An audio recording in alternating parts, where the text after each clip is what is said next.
This episode of Bend the Knee is brought to you by our bannermen, Lord Jason of House Ross, Lady Amanda of House Richardson, Lord Adam the Young Bull of House Parker, Sir Peter of House Whittingham, Sandy the Dragon, Blood of Queen Daenerys, and Lady of Jameson, Lord Nelson of the Long Isle, Sir Joshua of House Ross, Lady Liz of House Hendricks, Sir Matthew of House Perry.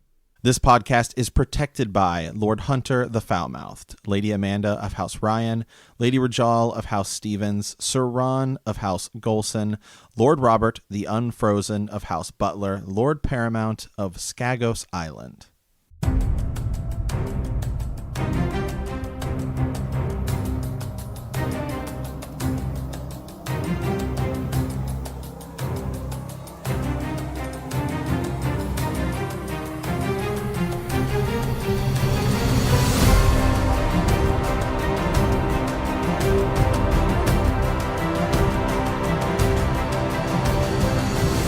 Hello and welcome to Bend the Knee, a Song of Ice and Fire podcast. I am Sir Matt, the Bud Knight, Fist of the Dragon, maker of gains. And I am Sir Ezra the Watchful, Stealer of Hearts, Bandit of Time, Hero of Shreve. Welcome to our Song of Ice and Fire book club. Today we are discussing The Faceless Men, The Maesters, and Marwyn the Mage. Yes, Sir Ezra, Merry Christmas. Hey, man, thanks, buddy. We did this last year where we didn't do a regular episode. We did kind of a big extended theory. Last year we were talking about the Lothston Shield. This year we're doing Marwyn the Mage, one of Sir Ezra. I got to kind of pick last year, so this year Sir Ezra gets to pick. Yeah. This one just sort of, we've been beating around the bush on it, talking about it, and I just kind of figured, let's just go crazy, you know? Let's do it. Yeah, let's just go crazy. So, let's do it, man. And dude, I mean, it's Christmas Eve that we were recording this. It's going to air tomorrow morning. Anything you're excited for Christmas that you're possibly some presents you're expecting? Anything? Dude, here's the thing. What's going on? First of all, it is foggy as all get over here. It's just it's crazy, man. It's like there's one foggy Christmas Eve. Yeah, man. Rudolph has got his work cut out for him. It's crazy. No, I'm just excited to kind of I'm gonna go watch my niece and nephew for a little bit in the morning, and then hang out with my sister and just some family and stuff. And I mean, it's pretty chill. Give me a pretty chill Christmas morning. So not much. Yeah. But I don't know, just, hanging out, just doing that sort of thing, real easy going. I'm not one of those people who travels to 5 different Christmases and stuff. I mean, there was a few, holiday parties I went to, and I think you just got back from one. I just got back from one. Wow. Lot of food, great people. It was fun, man. Yeah. So, are you planning on doing it? You guys got a tradition? What are you doing? I mean, anything? It was kind of I went to a friend's Christmas. It's not really Friendsgiving. We did it last year as well. Last year I went to 14 Christmas parties in the span of 20 days, and I was sick. I was really sick last year. Yeah. This year I feel a lot better.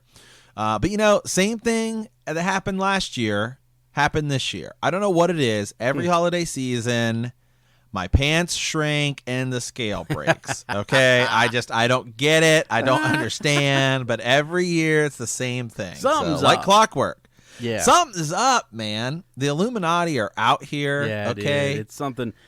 I just don't get it. Yeah, I don't get it. There's something about it.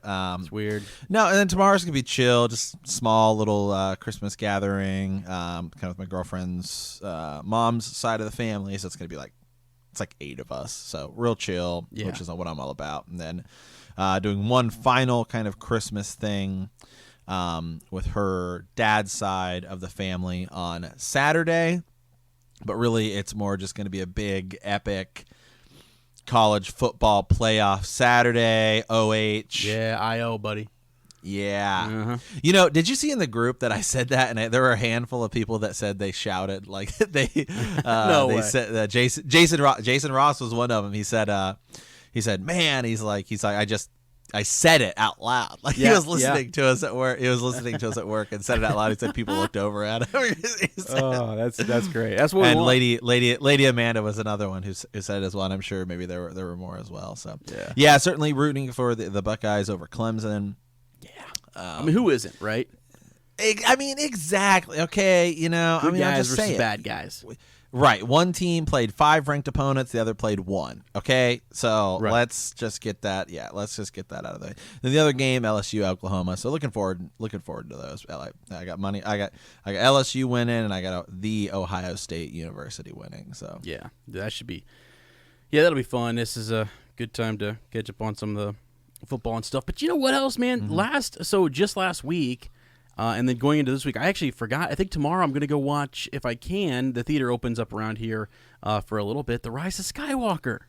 Again? Yeah, dude. I'm going to go again. How many times have you seen it? I've only seen it twice, so this will be just the third time. I'm going to go with my dad. I've only seen it once, but I got to go. I am planning on a second showing. Yeah, we've got friends who've seen it like double digits. 9 times. Yeah. So our friend Lindsay Godotti over at Clashing she's Sabers, now up to 10. Star Wars podcast. Sheesh. Yeah. Yeah, and also I am going to start my watch maybe tonight after we're done recording, and certainly tomorrow and here in the next few days, The Witcher. That's coming out. Ezra and I. A lot of people asked us if we were going to cover it, and we are. Ezra and I are going to cover that over on my video game podcast, Box Trick. There's links in there.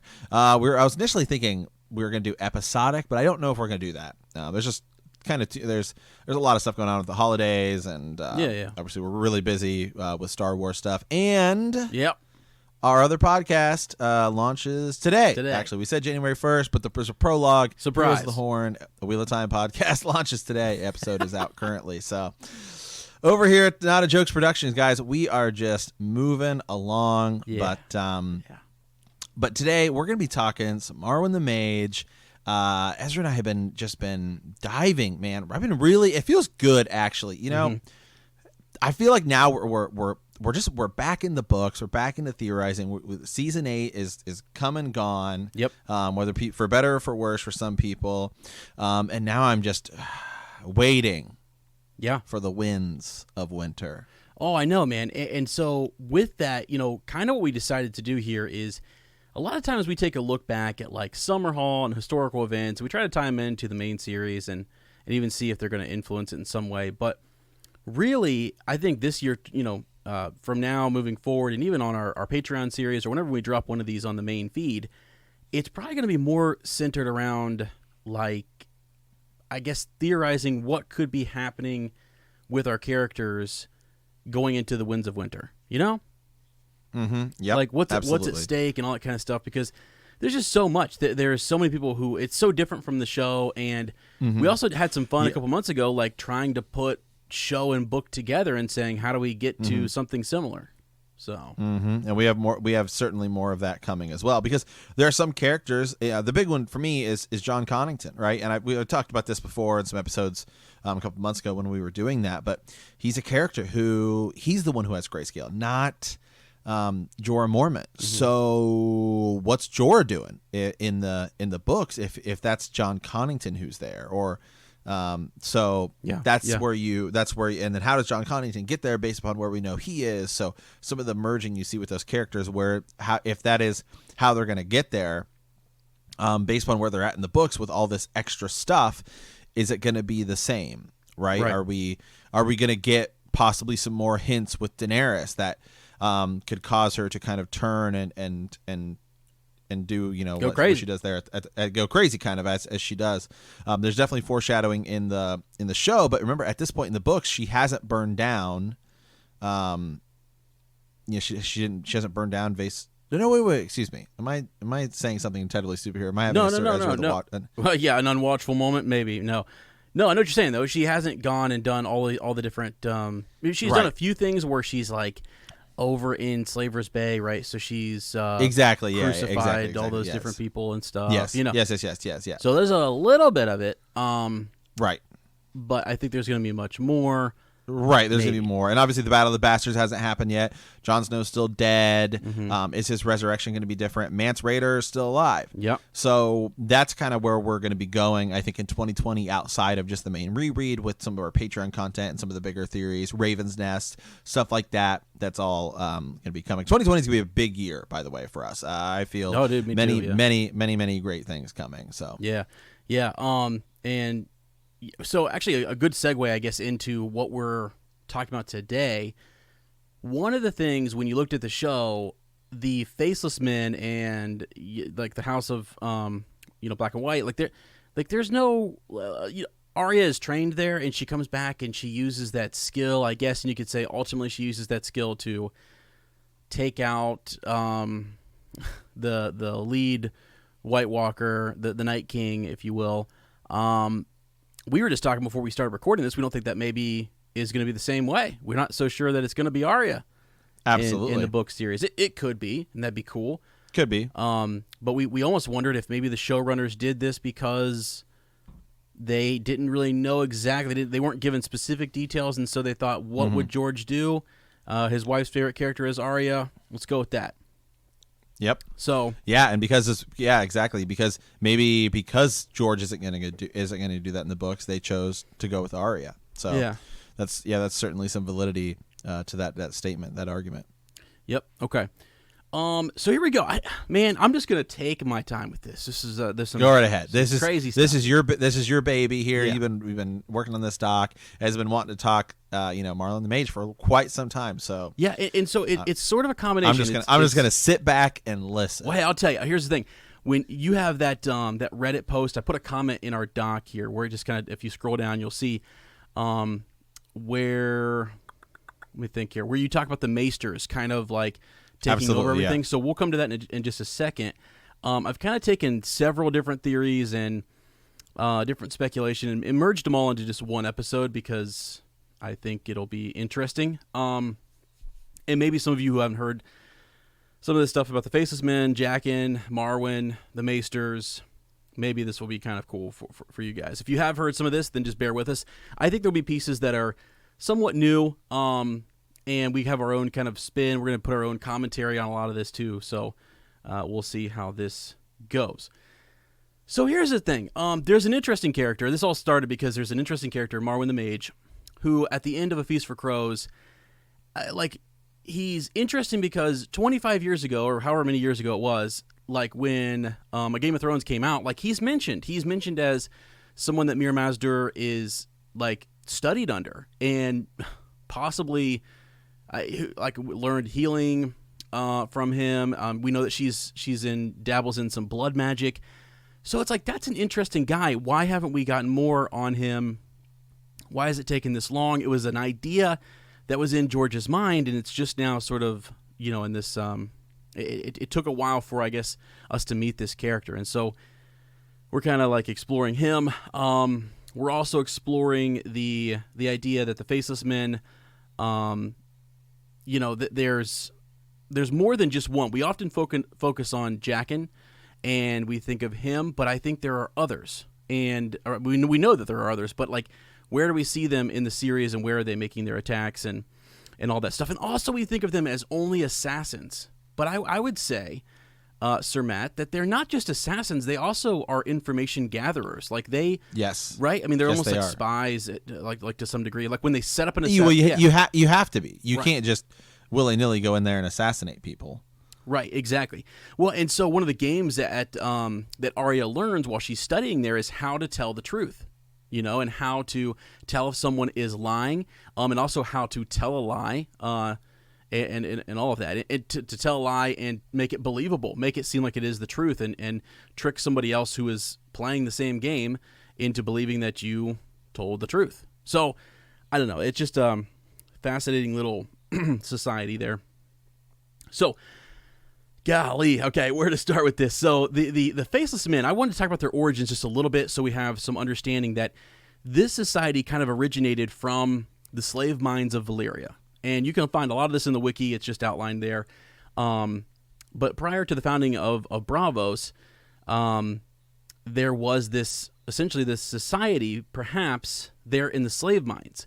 And the I'm just going to read this here. So the tale of its beginnings centered around a figure of unknown origin who was the first faceless man.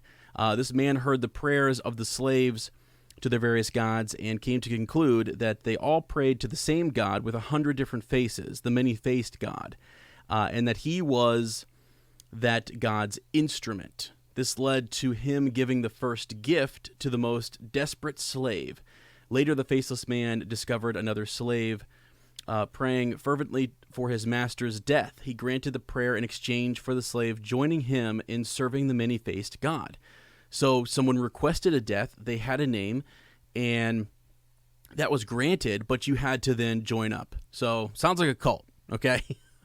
Yeah. No, I'm just kidding. Yes, it does. But it's a society. But it kind of was born out of this place where these were slaves to what would have been like the Targaryen family. Imagine the Targaryens being back in Valyria with their dragons and all of that. So I would make the case that but we know that Braavos is founded by a bunch of former slaves and stuff. It's this free city, and I would say that they're almost Targaryen or anti-dragon or Valyria for sure. So that's kind of just a little setup there for that with the faceless man. This is all going somewhere, I promise. Another thing that we want to kind of set up here is that you remember we just did this not too long ago. So in a Game of Thrones, Sir Matt, they actually set up an assassination. Like they talk about, I guess, setting up an assassination of Daenerys Targaryen using the faceless men. Right? Yes, they do. Yeah, in Game of Thrones, it's when Eddard kind of storms out when he's having the conversation with Robert. That's what they're talking about. And then one actually does, maybe not a faceless man, but there is an assassination attempt on her life. Right, exactly. And so the crazy thing, that's they're introduced right there in the beginning. I think it's really important to remember what was introduced in a Game of Thrones and how that must have played a big role into what George was planning and thinking all along. So. Yeah. Let's see. So he's talking about this. I got some quotes here. Let's see. Ned bowed and turned on his heels without another word. He could feel Robert's eyes in the back of his head there as he strode from the council chambers. The discussion resumed with scarcely a pause. On Braavos, there is a society called the Faceless Men, Grand Maester Pycelle offered. Do you have any idea how costly they are? Littlefinger complained. You can hire an army of common sellswords for half the price, and that's for a merchant. So if you were to kill a merchant, you could hire an army of common sellswords for half the price.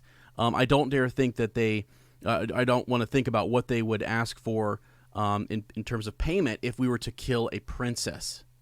So we know that they're kind of maybe anti. I'm saying this, and you can argue with me, and I look forward to hearing people's comments.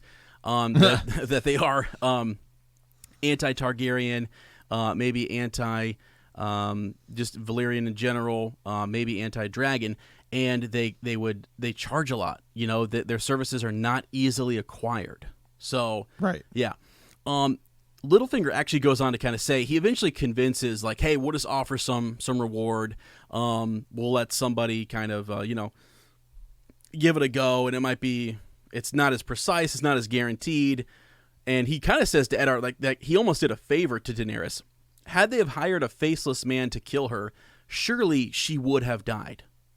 And right, I mean, it's almost like they are like you're gonna pay, if you're gonna pay that much, Sir Matt, then you're gonna get what you paid for. Yeah, I mean, I don't think we've seen them fail, have we? Other than maybe Arya. Yeah, and again, her being a novice and kind of learning the ways. She's training. Yeah. She's in training, right. Right, exactly. So, okay, so there's just some setup to this, and we're going to focus on Jaqen H'ghar and really what's going on with him. This will then take us into the Maesters, because where I believe Jaqen is currently in the series, I believe he's at the Citadel, and I believe he is a character that we know as Pate, and we'll talk about that here in a second. So we know he has the ability to change his face. Dude, when I started looking into these theories about Jaqen, did you know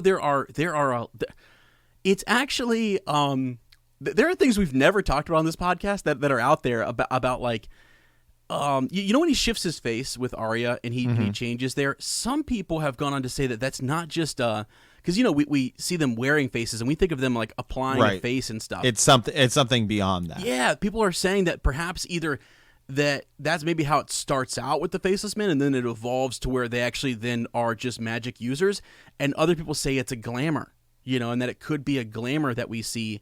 But we don't know. I don't see him taking any token on or off. It just seems like he has the ability to merge his face or just change it, contort it, whatever, right in front of her. So I thought that was kind of interesting. And another big one, because we just covered this a couple weeks ago, a lot of people are of the belief that the Jaqen, and I don't actually agree with this, but I can kind of see where people are going with this, that the Jaqen who Arya speaks to first is not the same, is not a Faceless Man.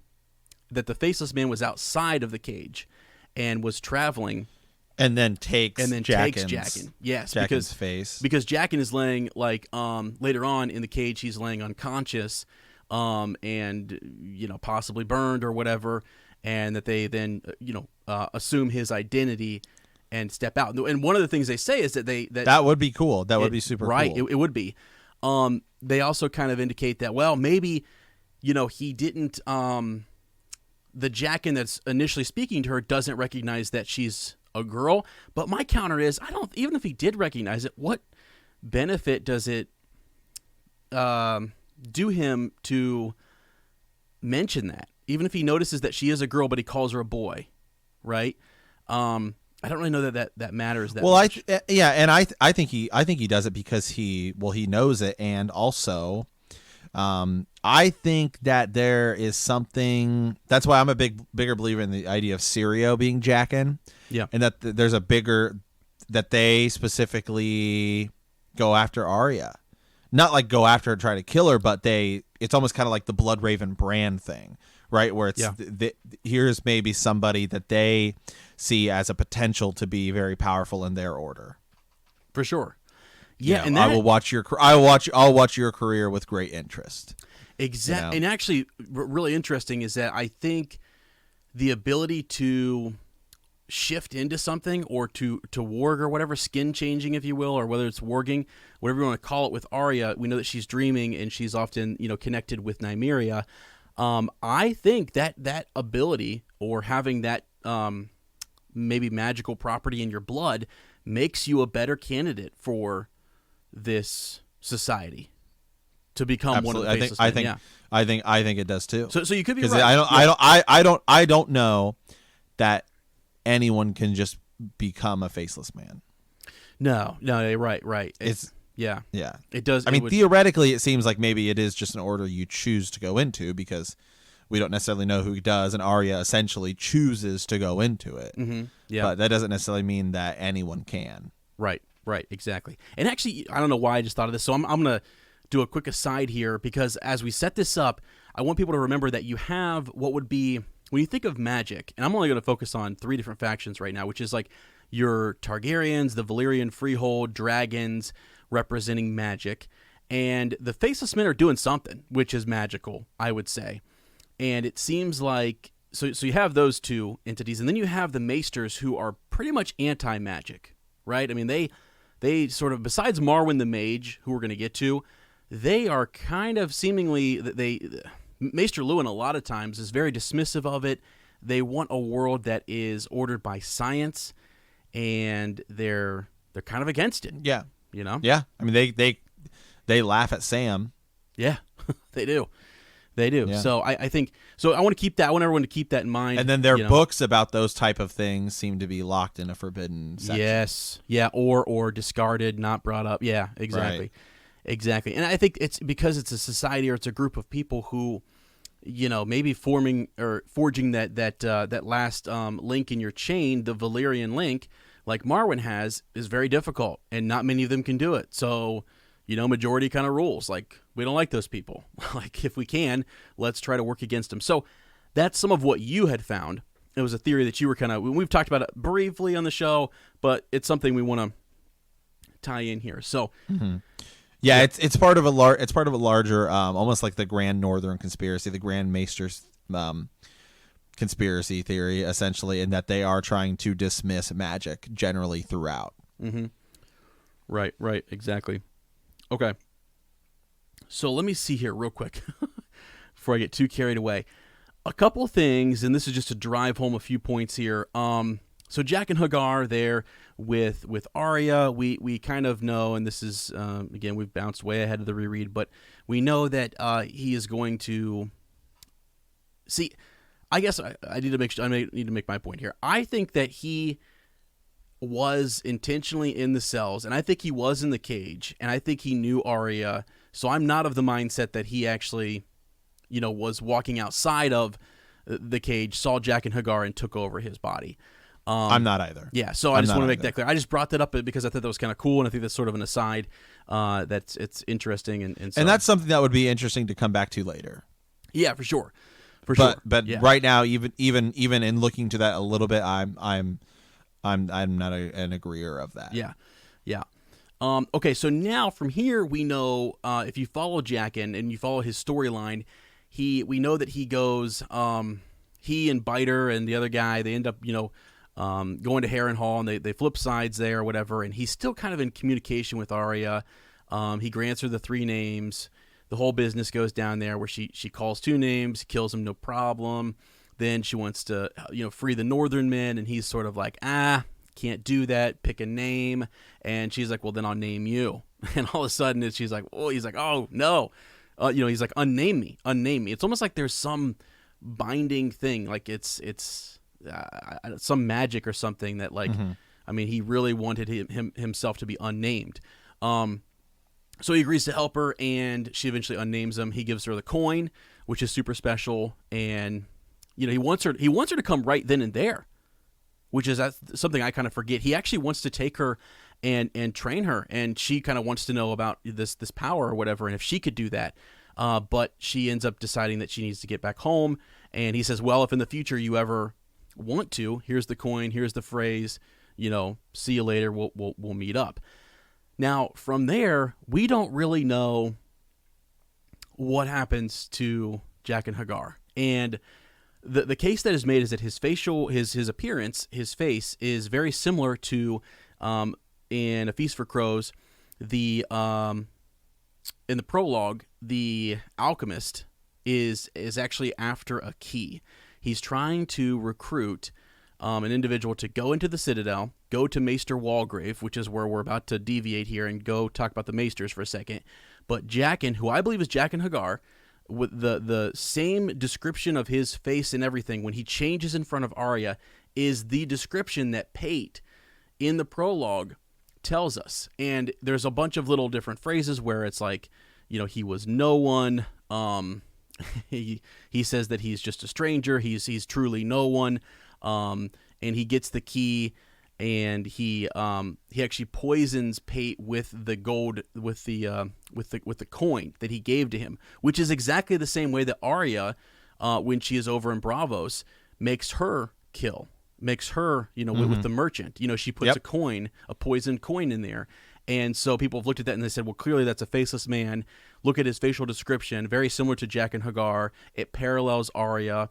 We're being kind of told there, clued in that this is Jaqen.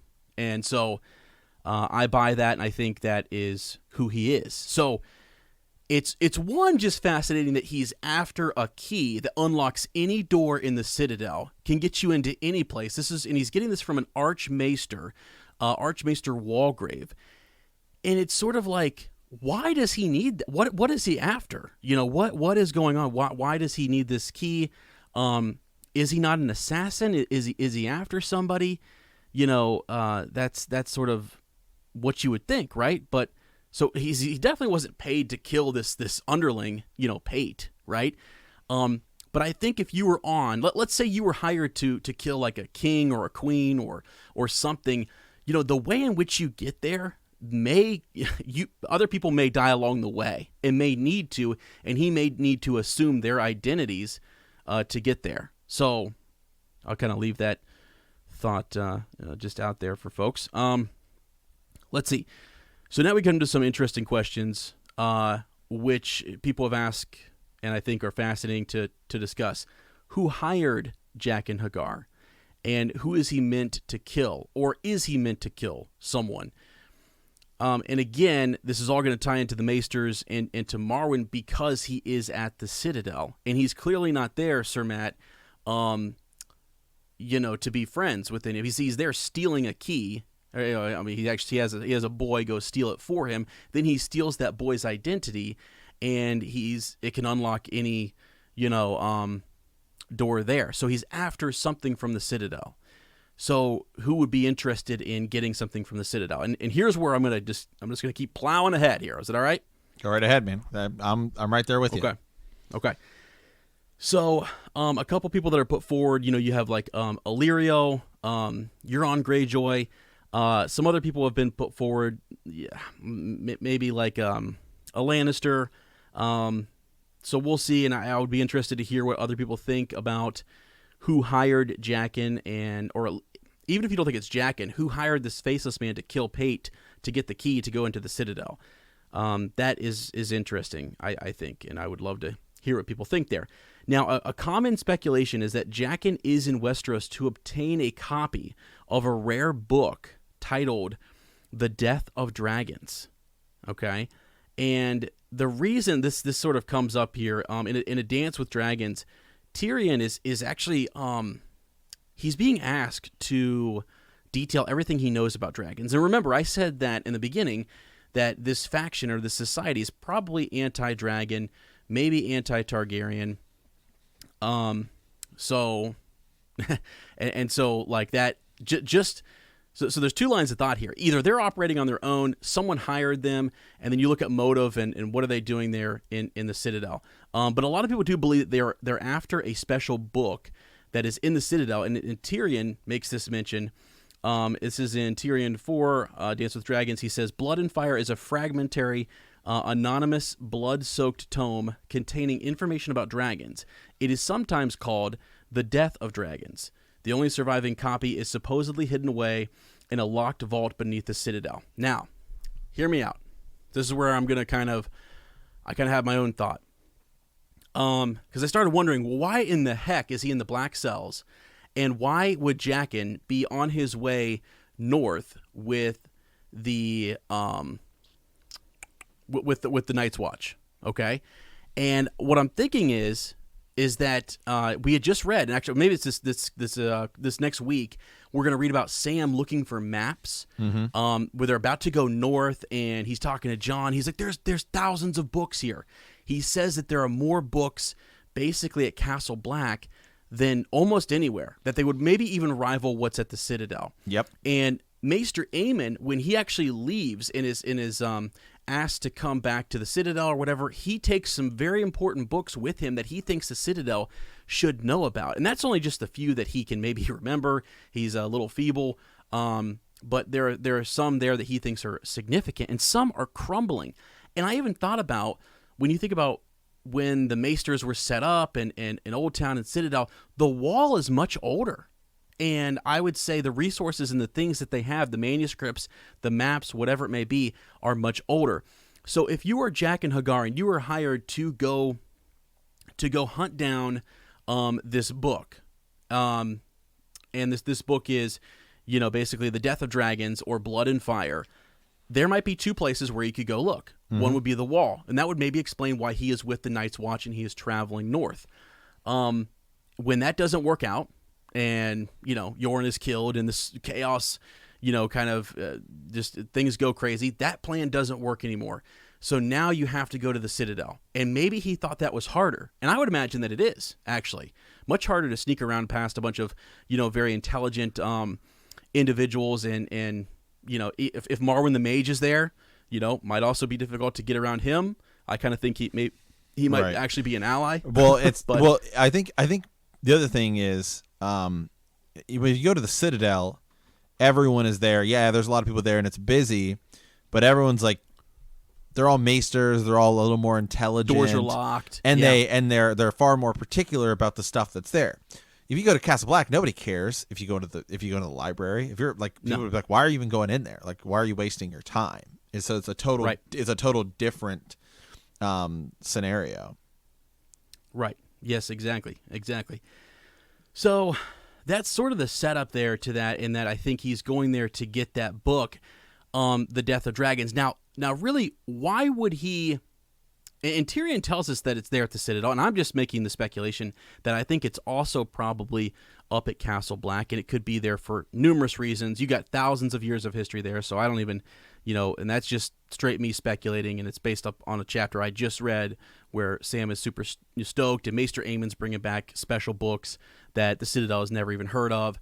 I mean, half of that stuff that's up there later on when they look at Dragonglass and how to kill a White Walker, all of that knowledge is gone from the Citadel. It's not there. It's actually so ancient that the Citadel doesn't even, that's not in their realm. It was never in their reference. It was never in their library. So, yeah. Anyways, there's that. Okay. Let's see. So back to who hired Jaqen H'ghar, and I'm going to outline, I think, two people maybe who could have hired him or hired. Well, I really think it's just possibly one person, Okay. But I'm going to throw another person in there. So the big one is Illyrio, that maybe he's the individual who hired Jaqen. And yeah, there's two different lines of thought here. He hired him, to just go get the book because he wants that book, he wants a better understanding of dragons. There were other things that Tyrion listed as well. Maybe there's other books that he's trying to get. The book that Maester Aemon is actually bringing down to the Citadel seems like it would be a very good book for young Griff or Daenerys Targaryen to have in their arsenal. So maybe there's that. Let me think here. So so it's either to get that book or the faction, the society, the Faceless Men themselves would want the book. Perhaps they want to know how to kill a dragon. I even thought that if it's not Illyrio, because I don't think Illyrio would be working counter to the Targaryens. I mean, he set up Dany, right? He seems to be backing young Griff and stuff. So I'm thinking he is pro, Targaryen. He's pro, or Blackfire, whatever you want to call it. He's pro dragons and stuff. So he might want to steal this book just to get it away from somebody else, or who knows what. The other possibility here is Euron Greyjoy, and this is where there's a twist that makes things kind of interesting. A lot of people believe that Euron Greyjoy actually hired a Faceless Man to kill his brother. One, so he could avoid being a kinslayer, and two, if it's not just the kinslaying, then it's also just avoiding the idea that he killed the king, and he's just trying to usurp or whatever. It's more people would rally around him, I guess, if they just thought that, Balon just fell off into the ocean. Right. And what's interesting about the phrase "into the ocean," when it talks about how he fell from that bridge, and you get that sort of that prophecy from the ghost of Highheart, who flat out kind of, it tells us what's going to happen. He says that he loses like his dragon egg into the ocean. Like it's almost as if he just sort of tossed it into the ocean. So it's almost like he's kind of saying, yeah, I hired the Faceless Men, and it was easy as throwing my brother into the ocean, but it cost me a dragon egg. So a lot of people have put out the idea that he maybe paid the Faceless Men with a dragon egg, and that they are in possession of his dragon egg, which I think is kind of crazy. And here it is. So in Storm of Swords, Arya overhears the ghost of Highheart telling the Brotherhood without banners that she, quote, dreamt of a man without a face waiting on a bridge that swayed and swung. Balon Greyjoy is later reported to have fallen to his death from a bridge at Pike. Now, I don't believe that's Jaqen, though. Sir Matt, do you believe that? I mean, Jaqen H'ghar would be all over the freaking place. No, it's too many places and too far of a distance for him to cover. Mm-hmm. Yeah. So I'm thinking that's a different Faceless Man, who is there maybe to kill Balon. Right. Perhaps. So, okay. And again, back to those sort of factions. So you have like the Maesters, who are anti-magic, anti-dragon. They've got this book in their possession. And if the Maesters are anti-dragon and they're anti-Targaryen in this world of magic, and actually there's a lot of proof to that, which is something I think, and I was going to have you pull up sort of your Reddit theory to kind of talk about. Like for years, it seems like they've been orchestrating the decline of the dragons. And some people even put forward it's not even just confining a dragon in the dragon pit or in like a small space that caused them to diminish. It may have been something that was actually fed to them or given to them, because Dany's dragons are confined, but yet they grow. Maybe that's just magic, maybe that's whatever, but it seems like the Maesters maybe have been working towards reducing the dragons. And if you didn't want that threat anymore and you're Illyrio and you're trying to back the new dragons, the new Targaryen regime, you might want to get that book away from them, or you might want to maybe even send in a faceless man to assassinate one, like the head, the Archmaester, right? The Grand Archmaester, right, of the Citadel. Like that would be maybe a big deal. So, and people are probably thinking this is crazy because they don't like why would you want to take out the Maesters? I mean, they're just these guys in wearing gray. They've got their chains. They're not bad guys, are they, Sir Matt? I think it's up for debate, right? Man. I think we're about to find out. Yeah. So I don't know. I mean, tell me what you got on that whole. Okay, so this is another enormous theory that we're not covering here because we're just going to be focusing mostly on Marwyn, but there is an enormous Maesters theory, right? So some of this is from a big theory called it's from this guy. What is this? Dilopa, the person who wrote this. It won an award on Reddit.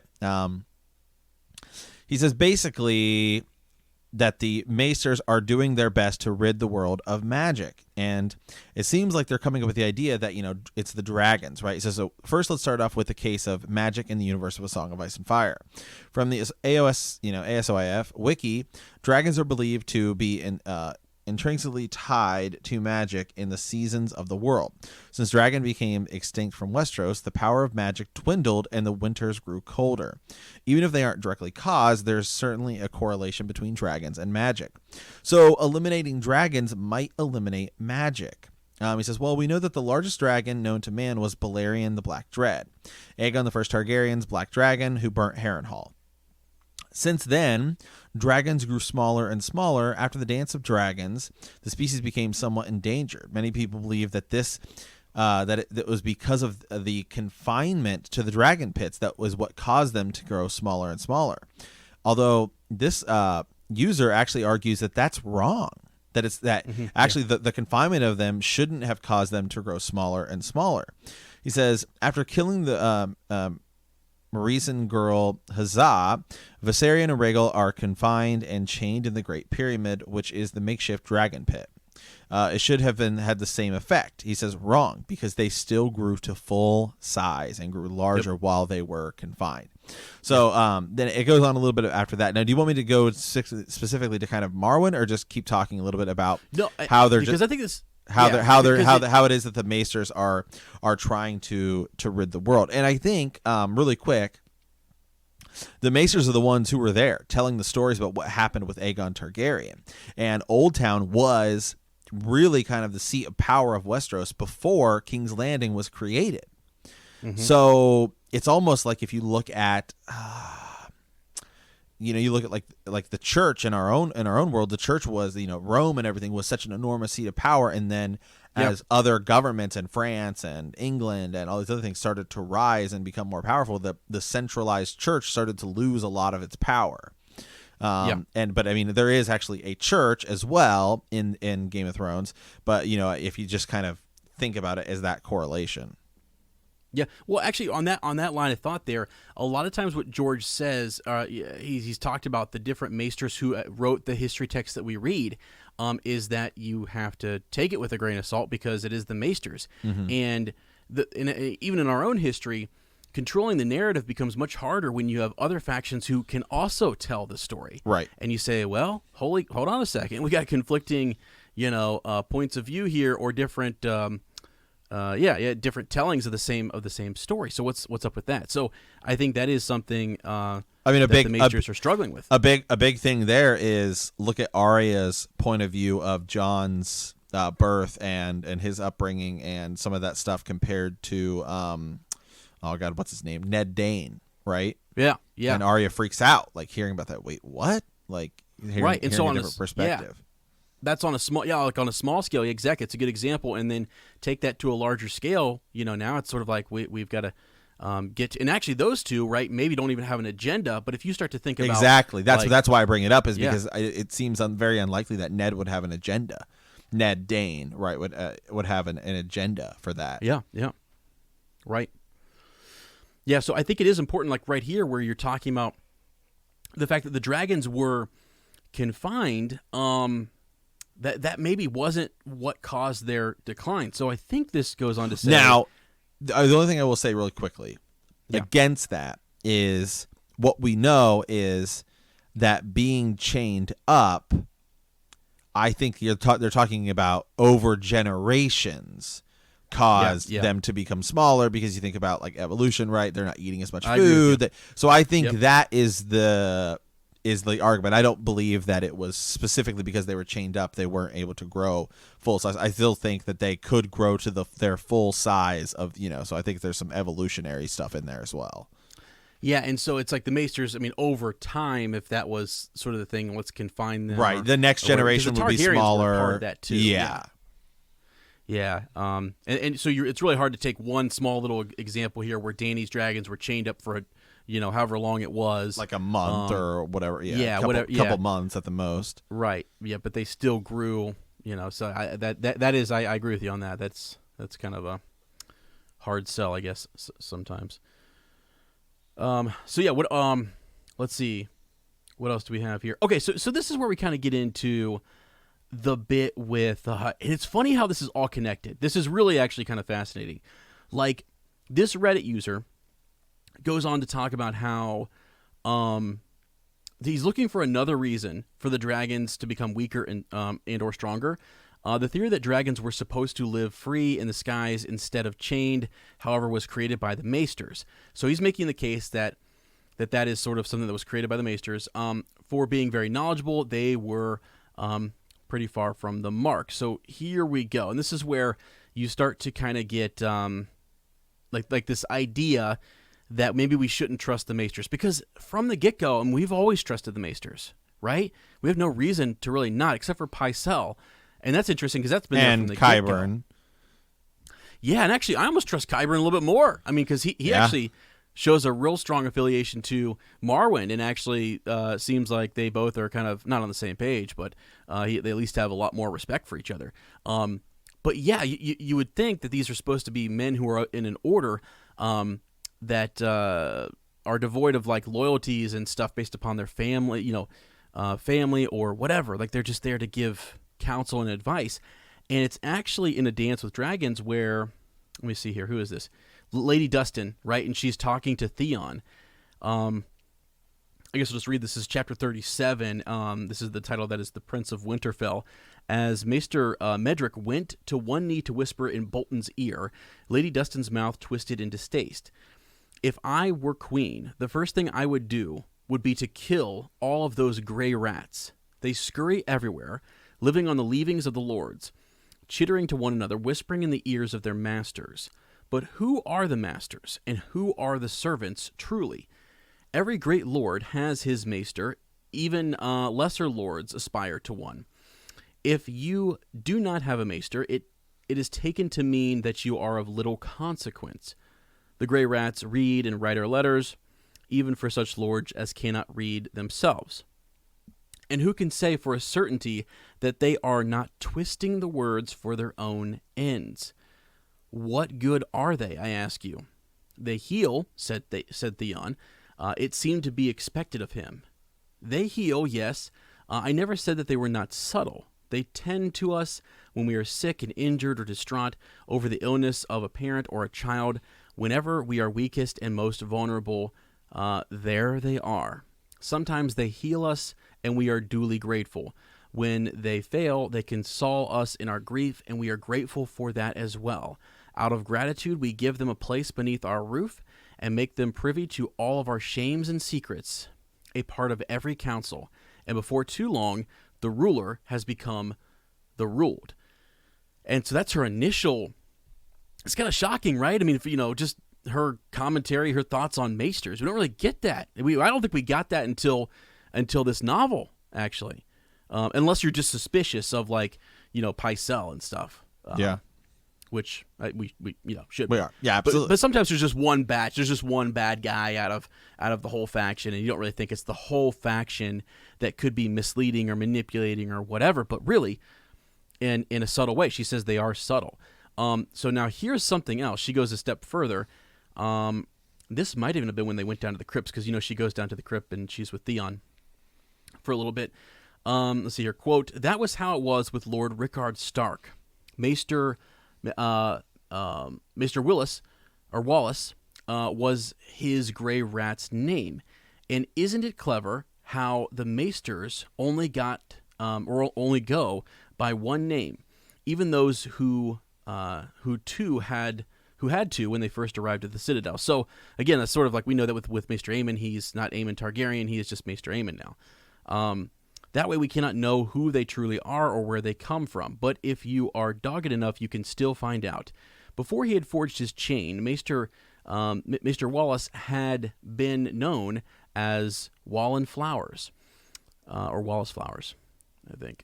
Flowers, hill, river, snow. We give such names to base-born children to mark them for what they are, but they are always quick to shed them. Wallace Flowers had a Hightower girl for a mother, and an Archmaester of the Citadel for a father. So it was rumored. The Grey Rats are not as chaste as they would have us believe. Old Town Maesters are the worst of all.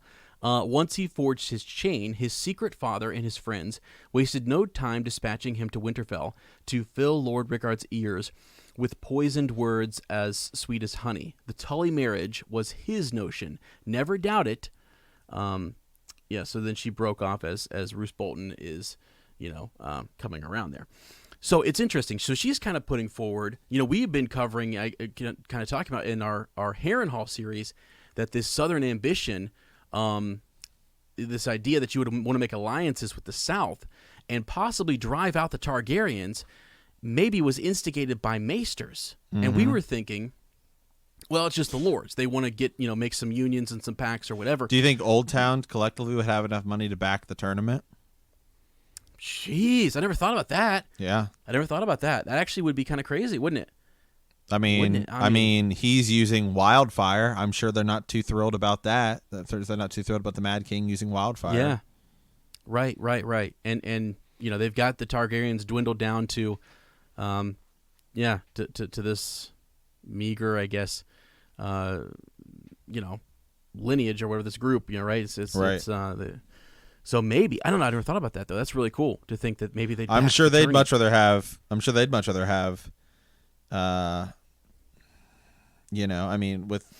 the Mad King in there, anything could happen. I mean, Rhaegar believes in a lot of this. Rhaegar's a student of history, all this kind of stuff. I'm sure they would much rather prefer him, or even if it was Robert Baratheon, that they were looking ahead of Rhaegar, and in that big Harrenhal here series, which we'll be recording the final installment of that here shortly.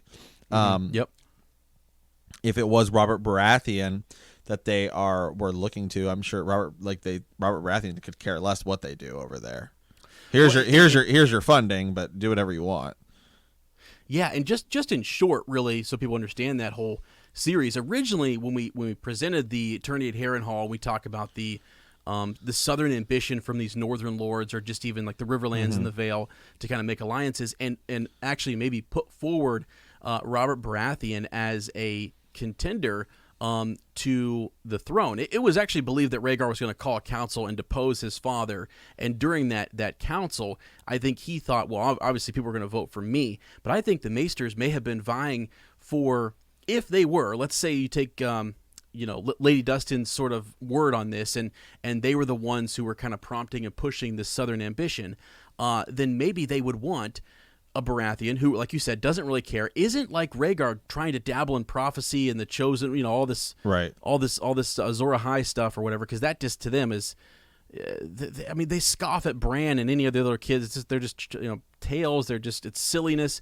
whatever. So Robert Baratheon would be a better choice. Plus, he actually does have a little bit, a sliver of that Targaryen blood, and he has a bit of a claim, down the line, ish, but.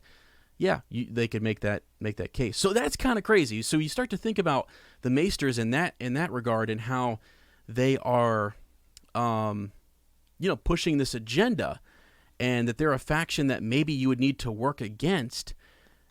And if you're trying to bring the Targaryens back, if the Maesters were truly the ones who were pushing the Targaryens out and away, now you go back to the Faceless Man and hiring somebody to go to infiltrate their citadel and get some of their precious artifacts, gather some knowledge, maybe even assassinate one of them. And this is coming from the Faceless Men. The only issue with this is, I said at the start of this, that the Faceless Men are kind of anti-Targaryen too. Right. And so that's where I think if the hiring... And this is where I think they could, if Illyrio did hire them and hired them to go get this intel, to go to the Citadel, to whatever, to help pave the way for Daenerys or for young Griff to march back into Westeros, then I would have to think that maybe the Faceless Men are either going to honor this, but they may dupe him in some regard, or maybe they're just, again, it's Westeros. So maybe it's not as much of a big, maybe they really don't care so much about the Targaryens anymore because it's Westeros, and they are over in Essos, and they've got their own little spot there.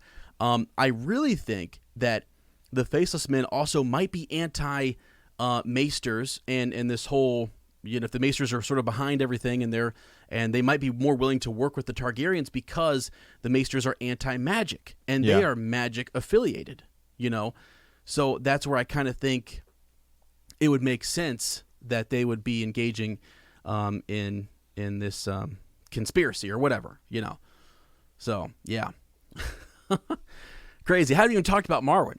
Yeah, I know. We haven't even gotten to Marwyn. And I knew yet, that was gonna happen. Remember, that's I told okay, you I was because gonna change the title of this. You really have to. Yeah, we have to kind of set it up and talk a little bit about the Maesters and the Maesters and the Faceless Men, because they are two big factions that we skip over a lot, but they're big and they're players. Yes, they are. And I think just them being the storytellers here, and the way they're so dismissive of magic. And actually what's interesting about the bit that we just read there, this Maester, I think I'm saying it wrong, but Maester Wallace, I think is how you say it. He was the Maester before Maester Lewin. No one actually really knows what happened to Maester Wallace. And actually it's believed that he may still be around or something. Like, we don't really know. Yeah. But in the prologue for A Feast of Crows, you have a Maester called Maester Walgrave, and he has a box under his bed, and it is full of these artifacts that people have looked at and said, well, it seems like he maybe got a girl from Old Town, maybe even a Hightower girl, pregnant with a bastard child. And then that child was dropped off there and said, hey, this is Maester Walgrave's child. And then he sort of said, okay, well, this boy's going to, grow up in the Citadel. And that Maester, Wallace maybe grew up in the Citadel. And so that there's the connection sort of to, and this is the same Maester Walgrave, who we are stealing from, who the Faceless Man has hired Pate to go steal the key that will get him into any room in the Citadel. Not to kill Maester Walgrave, because he's actually so old that he's mixing people's names up, and he's just a little delusional. He gets lost, actually, and Pate has to kind of walk him around, and he soils himself and all sorts of stuff. He's super old, So there's that. But there's an interesting connection. He refers to Pate sometimes as Crescent. He calls him Crescent, and Crescent is the Maester at the beginning of A Clash of Kings. Exactly, and that Maester is very much against Melisandre and her magic, and very much actually tries to kill her. Okay, it takes things into his own hands and says, I'm going to, kill this individual. Yeah, although Crescent, I don't know if it's kind of weird, because Melisandre is like preaching all kinds of stuff that is drastically different than what is currently over in Westeros. And also, she seems like she specifically has caused Stannis to go down a different path. Yeah. Yeah, so I mean, Crescent, I mean, it's there's a little bit more to Crescent than just And I'm not saying that you're saying that, but I just think for some context here. No, that's good. That's good. Just so for I don't specifically think Crescent is just simply against Melisandre's magic. I think it's because it's an Essos based religion, as well as it's specifically doing something for Stannis Baratheon. Yeah, and he has a loyalty, and he's sort of, I mean, I think sometimes these older maesters maybe aren't playing the game as much as maybe some younger ones are. And he's just sort of, he knows his time is at an end, and maybe it's sort of an underlying thing where he knows the feeling and the vibe of Old Town and the Citadel, and so he's inclined to be anti-magic and to try to take her out, and he thinks he's doing a good thing. You know, the other thing is, too, over time, the maesters, this guild, may have just almost be kind of like indoctrinated and think that their way is the right way, that they really are doing something good for the realm. And it's not just that they're anti these other factions, but they think this is just the way. You get to the point where you're so full of yourself and high and mighty, and you've got the proof and the booklets and whatever, and we haven't heard about that you lose sight of the darkness right in front of you.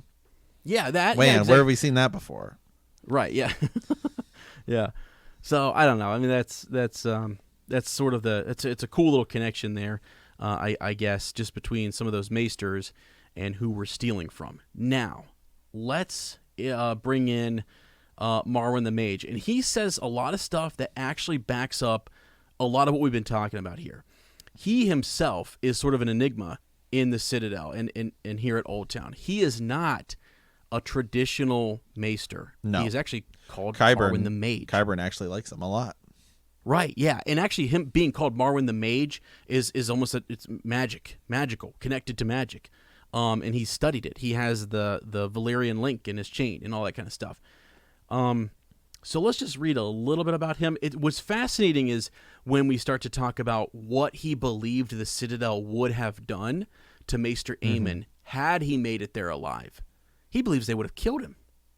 And especially if he's spouting off stuff about the prophecy and the dragon and Daenerys, he believes he would have been silenced. He even tells Sam, he warns him and says, they'll kill you for talking like that. They'll poison your porridge. So he's laying all sorts of foundation that says the maesters are killers? They're going to kill you because you're maybe pro-magic? That's a little extreme. I mean, he gets by with it because he's the smartest, and I don't know if he's maybe selling it to the other archmaesters that, like, look, guys, for us to have a counter to what's out there, I need to go out there and truly understand it. You know, I need to be immersed in blood magic and understand what the rituals are and what their culture says and all that kind of stuff. It's purely academic. I'm studying it, but I think he's gotten caught up in it. I think that might have been his selling point originally, and now Marwyn the Mage is all caught up in this stuff, and he's got a freaking glass candle up in his room that he's seeing. You know, who knows who is he communicating with that? Well, it's possible that he sees the signs and nobody else believes him. That too, exactly. That too, and he could be, sort of on an island there. Yeah. Okay, so here we go. So Marwyn wore a chain of many metals around his bull neck. Save for that, he looked more like a dockside thug. He doesn't really look like a maester, right? So he's got this big body. We can go into like what he looks like. Instead of wearing a robe, he wears a leather jerkin. He's got a bristly white hair sprouting from his ears and his nostrils. He's an old dude. He's got massive hands. He often chews sour leaf, and he has stained red teeth. Mm-hmm. And Sam is being led up there by Alleras, who we believe is the Sphinx, who is actually called the Sphinx, and some people believe is Sorella Sand. It is. It totally is. Yeah. Well, and I might even make, like I've said before, make the case that Sorella Sand is maybe Rhaenys Targaryen. So, well, I'm there. I'm with you on that one too. So yeah, we'll see. What's that? That's A equals S equals R. And then it's all a riddle, and there's a Sphinx in it. Yeah. So I don't know. But yeah, he gets pulled in. He gets pulled in here and is taken. Actually, really, what happens is they know Sam's story, and Alleras is actually in communication with Marwyn. And Marwyn, instead of Sam telling his story to another one of the maesters there, they intercept him And I believe they intercept him because they think he would have either been silenced or killed or sent away, dismissed, whatever. And Aemon he's begging Sam to take the books, to tell the story, to talk about Dany, to talk about what's going on beyond the wall, and to communicate that to the Archmaesters. So yeah, here we go. But now, as Sam walks into his room, a fire was burning. There was a copper kettle there as well. It smelled kind of burnt. He then sees a tall black candle in the center of the room. The candle was unpleasantly bright. There was something queer about it. The flame did not flicker, even when Archmaester Marwyn closed the door so hard that papers blew off a nearby table. The light did something strange to the colors too. So this is the glass candle. This is the it's burning. They've not been able to light it. One of the things that they do to maesters in the Citadel is one of your last nights is they put you in sort of a room, and you're supposed to try and use your mind or whatever and light the candle. You can use whatever you want, and you try to light it. And it's sort of a lesson to these young maesters that, like, look, magic is not real. You can't do this sort of stuff. So whatever, the candle is there, and it is burning.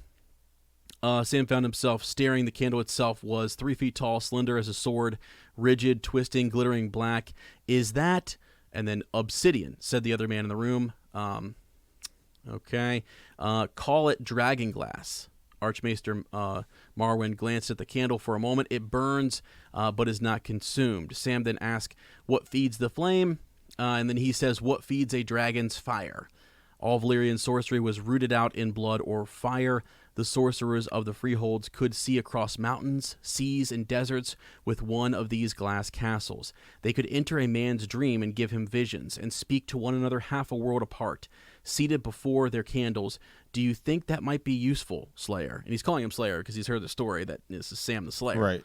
And he said, Sam says, well, we wouldn't need ravens anymore, right? No more ravens. Right. Okay. So now he says, let's see. Sam hesitated a moment, and then he told his tale again as Marwyn, Alleras, and the other novice listened. Quote, Maester Aemon believed that Daenerys Targaryen was the fulfillment of a prophecy. Her, not Stannis, not Prince Rhaegar, not the princeling whose head was dashed against the wall. Born amidst salt and smoke beneath a bleeding star. I know the prophecy. Marwyn turned his head and spat a glob of red phlegm onto the floor. Not that I would trust it. Now, this is great. This is a great line here from him. Gorhan of Old Gis once wrote that a prophecy is like a treacherous woman. She takes your member in her mouth, and you moan with the pleasure of it. And you think, how sweet, how fine, how good this is. And then her teeth snap shut, and your moans turn to screams. Jesus. Merry Christmas, everybody.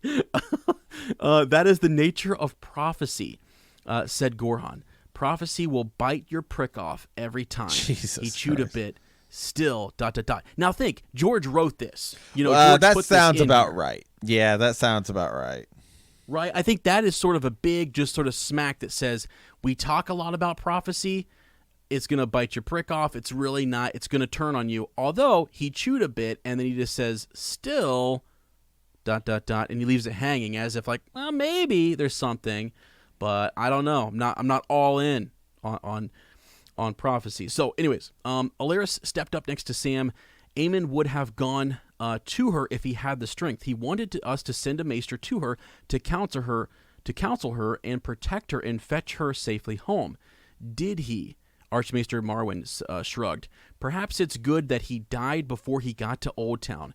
Elsewise, the gray sheep might have had to kill him, and that would have made the poor old deers wring their wrinkled hands. Kill him, Sam said, shocked. Why? And that question's never answered, actually. So they actually just move right on. They don't answer his question as to why. And that's the question that we've been kind of answering. Is like, well, they would kill him because they're anti-magic. They're anti-Targaryen. They've been... one of the things, it's said later on, too, somewhere, that Maester Aemon was left up there to die. He should have been called back years ago to be an Archmaester. Mm-hmm. It's actually such a... They sent him there almost on purpose, really, because And I think he went there originally, because of the whole Blackfire Rebellion, everything going down and going up there with Bloodraven. Yeah, and I can't remember. Does he? I don't think that he doesn't go to the Wall, then to the Citadel, then back like Sam. No. So I think there's a difference. That's something to think about too. Is Sam goes to the Wall, gets the job of steward, and then trains with Maester Aemon, and then basically would become. They send him to Old Town so he could become a Maester for the Watch. Aemon goes to the Citadel to become a Maester, but his post is the Night's Watch. And actually, before that, so interesting, in the chapter that we're about to cover again next week, the Old Bear brings up Aemon Targaryen and how he was could have been king, and that he turned it down. Secretly, It was said that they said we can, do something where we can. I think it was the High Septon was going to kind of help him renounce his vow and make it all good with the faith. And he says no, and that's how Egg is actually selected. Which is kind of crazy, right? So you think about that it was almost offered to him. And the other thing was too, they wanted him to come in and be sort of the Maester there in King's Landing, and he said no. He turned that down, just because he thought there'd be some. He didn't want to put himself in a position to get killed, or that, and then there's rivalry among Maesters, and he doesn't want to use his Targaryen blood or his position there, or think that he got the post just because he's a Targaryen, that kind of stuff. So even among Maesters, there's still some sort of well, he only got that because of his brothers and his uncle and whatever. He's ultimately posted in. Actually, he goes to Summerhall first. He goes with his Darren, and he's there for a little while. Or it's either Summerhall or I think it's Summerhall. I think it is too. Yeah, so he's there for a bit, and then it's when Bloodraven goes to the Wall that he goes with him with Dunk and everybody. So that's a little kind of crazy. But anyways, the whole point is that he's such a resource. He's considered the oldest man in Westeros, and they wouldn't bring him back. Why? Because he represents what they are against. Now there's this faction. If you take what Lady Dustin had said, and that really they sent maesters around to the Riverlands, to the Vale, and to the north to sort of conspire against the current Targaryens, and they did it at a time when the Mad King's going mad. He doesn't have Tywin Lannister backing him anymore. They're at odds with each other. It was the perfect time to kind of strike at the Targaryens and to make this happen. So, so there's all of that. Let me see here. A little bit more. Oh, he's kind of just saying. So Alyris asks, what are you going to do? And he says, I'm going to get myself to Slaver's Bay in Aemon's place. He talks about taking the Cinnamon Wind there, and that's an interesting. It's interesting that he's taking that ship to see Dany. Let's see. Then he tells Sam that he should forge his chain as quick as possible. There'll come a time when the Wall may need you, and they may need a maester. He said to find Slayer a dry cell. He'll sleep here, and he can help you tend the ravens. There's a spot here where he basically tells him not to not bring up any of this foolishness, with the other maesters. Just kind of play along. He tells the Sphinx to look after this one. He says that he will, and then you see the Archmaester just walking down, or you hear him walking down his boots, stomping down the steps. Now, this is what's interesting. So all of that is going on, and they go to find him a place to stay, and he actually ends up staying with a boy. There's a boy who escorts him to his room, and that boy's name is Pate. And that boy was the one who was killed in the prologue. Yep. And Sam even notes that there was something about the pale, soft youth that he misliked, but he did not want to seem discourteous.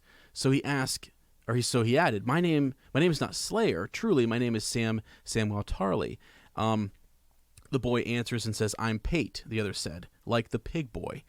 Now, what's interesting about literally, Sir Matt, just the line where he says, "like the pig boy," earlier on in the prologue, he talked about how much he disliked being associated with that tale and the tale of the other, Pates or whatever. So it's his demeanor, things about him have changed. He's different from what we saw in the prologue, and everyone is kind of saying that the alchemist, the faceless man who was asking for the key, now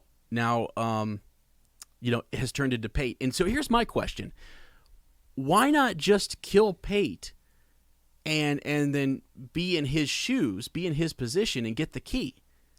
Instead, he has the key, Sir Matt. He has the key, like at the beginning of the book, right? And if he can get in there, maybe he decides. I mean, I guess it's one, he got the key out of the. Maybe Pate knew where the key was at and he didn't know, so he gets the key, but then he takes his face because now I can use the key. Maybe he didn't have a way to. Maybe get inside he had and a use contract for Pate. Maybe he did. Maybe he did. Because I mean, are they? I don't know that they're just allowed to kill whoever they want. Like I know even that's what I was saying. in order to get a task. I mean, I just don't know that. We don't know that. We have no idea. They talk about the number of lives and the gods. So I don't know that they can even to get to their objective. I don't know that they can kill. It's like, I think if you have an objective is kill this one person, I don't know that they can kill two people. Like, it's like, I mean, think about it. Just like they were in a wagon or something, and then say you rigged you had a bridge set up to fall, and then they'd go down like a cliff or something. Like I don't know if you can do that. Yeah, because Jaqen is very particular about very I owe you three. Yeah, I owe you three no names. More. That is what is due to the god. It's almost like they're keeping a balance, like a scale situation set up. So I agree with you. Although I think when you go back and you look at and you say who hired Jaqen, if he wasn't hired and it actually is just maybe the faceless men working against the maesters, then that would be fascinating, and that they're collecting some sort of evidence, and maybe they decided to do this because they were paid with a dragon egg. They now are in possession of one because of Euron hiring a faceless man to kill his brother. I don't. That's all the stuff we can speculate. We don't really know about. Because going forward, my whole question is what is he up to there? Has he already stolen the book? And if he has, why is he still there? Why is he still walking around masquerading? As Pate? If you're just there to get the book, then get the book. But he must have another agenda or purpose, or he wouldn't still be there. You know what I'm saying? Because unless he just hasn't found the time, but it seems like a lot of time has, not a lot of time, but a decent amount of time has actually passed from the beginning of this. And actually, there's references to the attacks on Old Town and Citadel from the Iron Islands. You can kind of map out like how long it's been. So he's had time to walk around the Citadel and maybe acquire this book or acquire what he needs. Maybe he doesn't know where it's at and it's taking him longer than he thinks. Or maybe he has a different agenda and maybe he's going around, maybe he's trying to kill a maester or who knows. I don't really, that's the part that I think is fun to kind of speculate on. And I actually wonder if one of the things I had thought is it's almost twofold here. If he is just working for the Faceless Man faction, then maybe he would want to get the book, about dragons, blood and fire, and he acquires that for his own guild. And twofold here, maybe you wouldn't think he'd be anti-Marwyn, because Marwyn is seemingly inclined to the magical realm and blood magic, and he's been to Ahai, he's been to these different places. You wouldn't think that he would be opposed to him, but I almost wondered if, let's say the Faceless Men were really truly anti-Targaryen and they wanted to stop that, well, he might board that ship. Right. I mean, he might slip into somebody else's face. He might actually take out Marwyn the Mage. This is my big sort of like crazy sort of, there's a lot of different things that would have to take place, but he could actually get on that ship, and that would be a battle of all battles. I don't know how that would go I wonder, down because I wonder if they're not necessarily so much anti-Targaryen as much as they just are anti-other, I don't want to say other gods, but it seems like the many-faced god, it works for everybody, right? Because when he's giving Arya the 3 lives, he says that they were stolen from the Red God. Not the many-faced God, but the Red God. Shoot, does he say that? Yes, he does. Because they were supposed to be burned alive, right? Remember, that's why Arya lets them out, because it's a fire. That's right. So it's kind of hard to tell. Yeah, it's almost, and actually they what's because kind of cool about this faction, because there's theories that they actually secretly work for the Great Other. Yeah, and right because there's, I mean, they've got ebony and weirwood on their door. Exactly. Yep. And then you have to ask the question, well, wait a second, like, would the weirwood tie them to the Well, old gods, or would it tie them exactly to because I don't know. Other? That's the whole, and that's another thing as well, because some people think that weirwoods actually work for the other Great Other, but I don't think so, because I don't think that the Great Other is the old gods. I think the old gods are different, and the Great Other is something else that I think the Children of the Forest tapped into when they created the White Walkers. I think, or the others, I think they, they are the old gods, and there's the Great Other, right? It's like that. It has its own duality, but it's like a much bigger, more powerful thing, because whether it grows or just is what is what it is. So I think there's a lot of differences in factions that sometimes get blurred, but that doesn't necessarily mean that they're the same.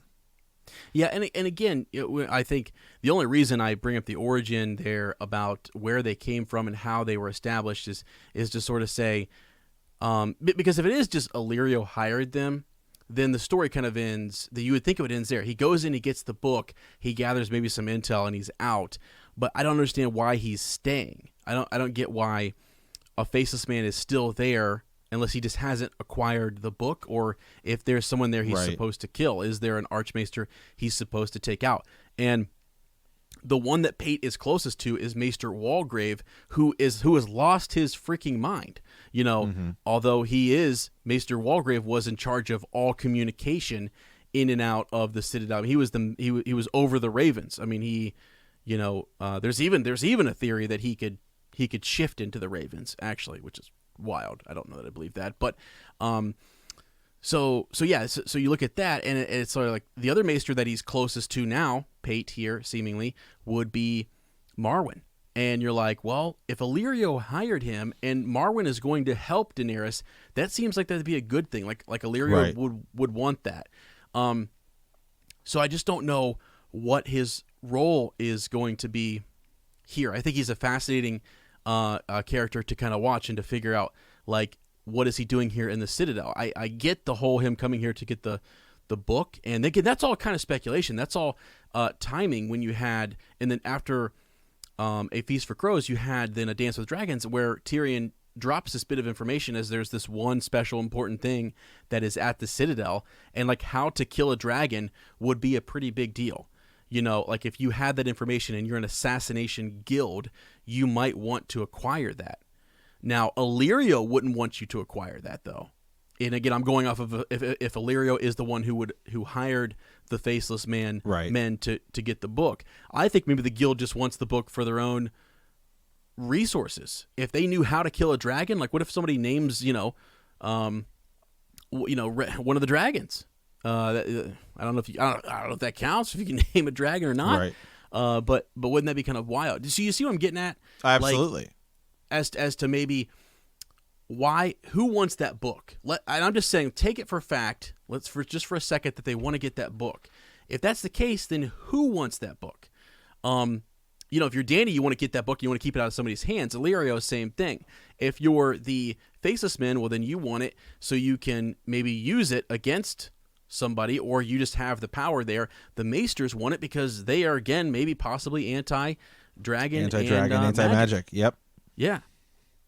So there's that. Now, my only big thing, and I was just, if we're having fun and just speculating a little bit, I was thinking, like, it would be wild if this faceless man tried to attack Marwyn the Mage and he just whooped him, or vice versa. Even if Jaqen were to overcome Marwyn and then took his face and became Marwyn, and then it's not true Marwyn the Mage. Would get access to all kinds of stuff in the Citadel. And Dany. He would get access to Dany because he's going to Dany. So, if you had a book, if you were there acquiring a book that told you how to kill dragons, let's say your target is Daenerys Targaryen. Somebody hired you to kill her.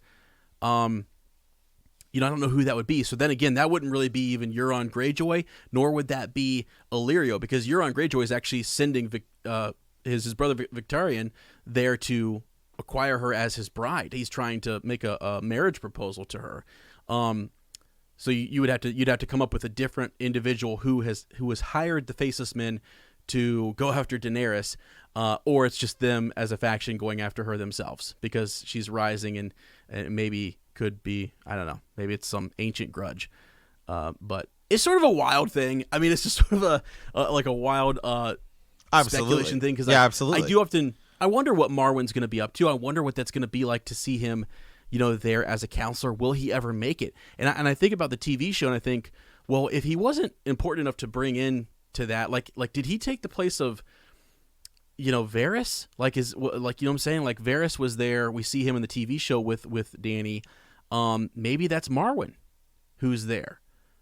In the books as another counselor or advisor, there with Tyrion or something.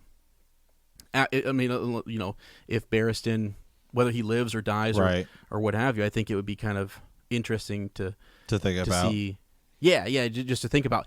And even let's say the Faceless Man doesn't go with Marwyn and doesn't try to take him out.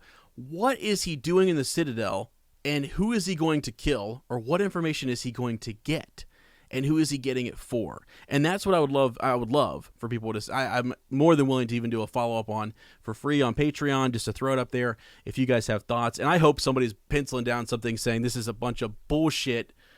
Sir Ezra, I have no idea why you led us on this craziness for the last, hour and a half. I hope that individual's writing down a bunch of notes and can send all that to me and tell me why it's crazy. But do you see where I'm coming from? Absolutely. No, I do. I'm right there. I'm right there with you because I definitely think the Maesters are up to something, and I think that. I don't think it's simply ignorance, which is the way they kind of make it seem is the case in the show. I do believe there is a much bigger picture. I mean, think about how quickly the Faith, who's also not really that big of a deal, rises to power as quickly as they do and takes over basically an entire book and an entire season, or two of the show, right? I mean, that's an arc that H'ghar specifically writes where out of this kind of chaos of the War of the Five Kings, when Tywin dies and Joffrey's dead and then Tommen takes over, and Rob's dead and Balon Greyjoy is dead and all this kind of stuff. There's all this chaos going on. The Faith takes over. They just like completely just out of left field just take over. So why wouldn't this other player which is the Maesters, who seemingly who are more organized, more revered, also be big, plotting for power as well. Mm-hmm. Yeah, for sure. I mean, and so actually, because I read something here, and I want to pose another question to you, okay? So in the beginning, in a Game of Thrones, they almost hired a Faceless Man to kill Dany, correct? Like they were going to do that. Littlefinger kind of talks him out of it because he's the master of coin. They don't have the money for it. He found a cheaper, more effective way, and also probably just sort of like, who cares? She's way across there. She's not really a threat. It's one of those things like Robert's like ranting and raving, like, okay, she's not that big of a deal. So they were contemplating it when she had nothing, when she was just no one. She's with, getting married to whatever, and she's pregnant with child. Let's kill her. Let's send a Faceless Man and kill her. That's crazy, but that's Robert Baratheon, and some people on the council maybe agreed with it. Let's say that someone, I don't care who, you throw out, let's not say Illyrio, let's not say Euron, someone hires the Faceless Men to kill Daenerys Targaryen. Well, I think they would have to go to the Citadel to acquire a book that would tell them how to kill dragons. And so I maybe think that this guy Pate, who is a Faceless Man, is there to acquire that book. Right. And Tyrion tells us it's there. It's very rare, and it's one of that's hard to find, but he knows it's at the Citadel. It's there. someone has hired him to go acquire that book, or maybe he just needs to acquire it because his task, Daenerys Targaryen, has been named. She is someone who has been named and someone who he is sent to assassinate. Well, she's got freaking dragons around her. You may need to take out one of her dragons. You know, Yeah. I mean, if your task is to kill her and now she has dragons, Well, I mean, what is that worth? Who has the money to do that? I mean, what's to say that they weren't paid to take out dragons? That's what I'm saying. I mean, not just Daenerys, and then by, dragons along with it. But I mean specifically the dragons. Like, well, because what good is? I mean, that's a question that season 8 doesn't really answer. Obviously, where Drogon just flies off with Dany's body, but there's still a dragon out there. What the heck's going on with it if nobody knows how to control it or do anything with it? Right. Yeah. So I guess that's sort of what do dragons eat? Whatever they want. Whatever. Yeah. Exactly. Well, and so in thinking about this, when we, I'm thinking of Marwyn, I was reading through all this kind of stuff. I was doing my research, and I thought, well, dang, Faceless Men were almost hired to kill her early on. What if, as she grows as a threat, and if you really didn't want her to come back into Westeros with her freaking dragons, then you might want to hire a Faceless Man to go kill her. And they might want to go to the Citadel to get the book to learn how to kill her dragons to kill her. So I'm just wondering now, and I don't think the person who would hire them would at that point be Illyrio, and I don't think it would be Euron, unless Euron's just trying to, double cross somebody.